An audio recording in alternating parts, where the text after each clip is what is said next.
A relationship is instant. You can propose to a girl today and you start dating. It's instant. You can give birth to a child and instantly the child becomes your son. Instant. You can meet a friend today and you can choose to be in a friendly relationship. Instant.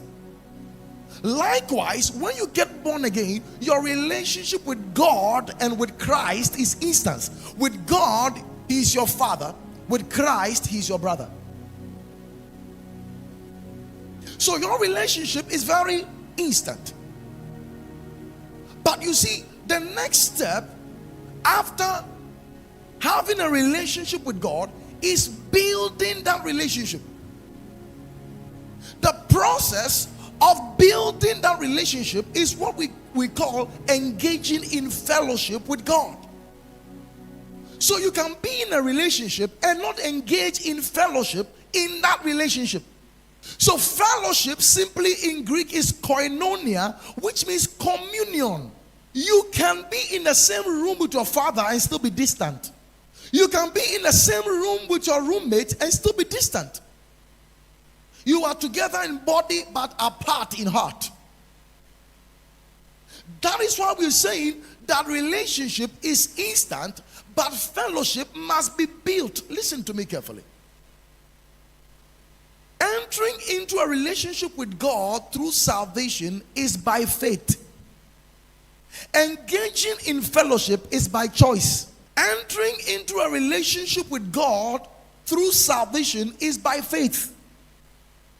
Engaging in fellowship to build that relationship is by choice, which means you have a choice of engaging actively in fellowship with God to build and deepen that relationship, or you can choose not to. God doesn't call the shot here. Remember, in salvation, God said through His word in the book of John that no one can come to the Father except through me, or no one can come to the Father except He is drawn by the Father. So in salvation, God draws you to Himself. But in intimacy, the language is different. In James 4:8, he says, draw near to God and He will draw near to you. So hear me carefully. Relationship with the Father is by faith. Fellowship with the Father is by choice. So you can choose to draw near to God, or you can stay distant from God. And now you need to listen to the reason why intimacy is so vital. Because listen, intimacy is your makeup.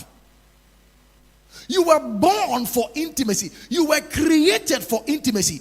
In so much that if you are a child of God who doesn't get to the place of intimacy with God, you will miss so much that God has for you. You cannot fulfill your purpose on earth without an intimate relationship with God. You cannot hear the voice of God without intimacy. Intimacy is a place in the spirit we get with God. So hear me carefully. We said relationship is what? Instant. Fellowship is what? It's by choice. And we build it, right? The outcome of constant fellowship with God is intimacy. So you can arrive at intimacy and continue from there. So remember, now watch this carefully. I hope I'm getting your attention here. Relationship is what? Instant. Fellowship is constant. Intimacy is constantly instant. Which means we can arrive there and still continue from there. Which means when you get into intimacy with God, you can still go deeper and deeper, because there are different levels of intimacy.